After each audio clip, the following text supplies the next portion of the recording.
భాను అయితే శక్తిని బలరాం పిలమన్నాడని పిలుస్తూ ఉంటుంది. ఇక శక్తి అయితే ఏంటి బావగారు అని అంటూ ఉంటుంది. అత్తయ్య మామయ్య గారు పిలుస్తున్నారు అని అనేసరికి ఏమైంది బావగారు అని అంటూ ఉంటుంది.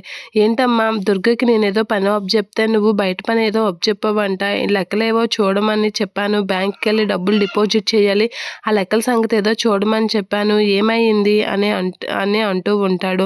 ఏ పని ఆబ్జెక్ట్స్ బయటకు పంపించావు అని అనేసరికి శక్తి అయితే షాక్ అవుతూ ఉంటుంది. నేనా అని చెప్పేసి అయితే షాక్ అయ్యి అలా చూస్తూ ఉంటుంది. ఇక శక్తిక అయితే భాను అలా చూస్తూ ఉంటుంది. ఏంటి ఈవిడ ఏదో కవర్ చేయడానికి చూస్తుంది అనేది అనుకుంటూ ఉంటుంది.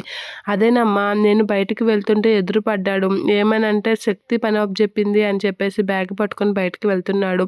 అలా అలా ఇద్దరు మేము ఒకే మనిషికి పనులు చెప్తే పని ఆగిపోతుంది కదా అని అంటూ ఉంటాడు. చూడండి బావగారు మీ తమ్ముడు ఎంత పని చేశాడో నా మీదకి నెట్టేశాడు తప్పుని.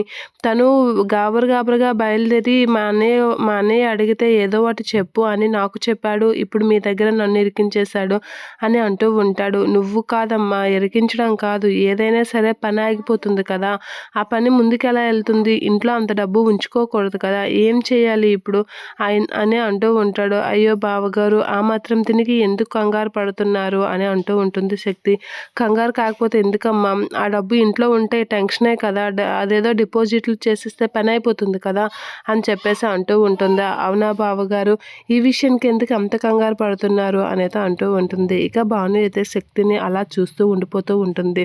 అలా చూసేసరికి చరణ్ ఉన్నాడు కదా, ఆ పని ఏదో చరణ్కు అప్పచెప్పండి చకా చేసేస్తాడు అని అయితే చెప్తూ ఉంటుంది. అలా చెప్పగానే అవునా ఏదో వాటిలాయమ్మా పని అవ్వడమే కావాలి అని చెప్పేసి అంటూ ఉంటాడు బలరాం.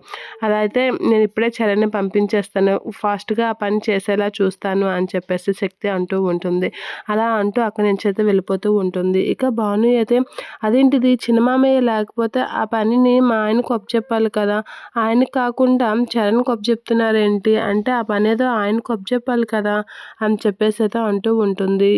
అదేంటిది చిన్నమామయ్య గారు లేకపోతే ఆ లెక్కలు మా ఆయన చూసుకోలేడా అని చెప్పేసి అయితే భాను ఆలోచిస్తూ ఉంటుంది. ఇక బలరాం అయితే ఏదో ఒకటి వ్యాంక్ చేసి పంపించమ్మా అని అయితే అంటూ ఉంటాడు.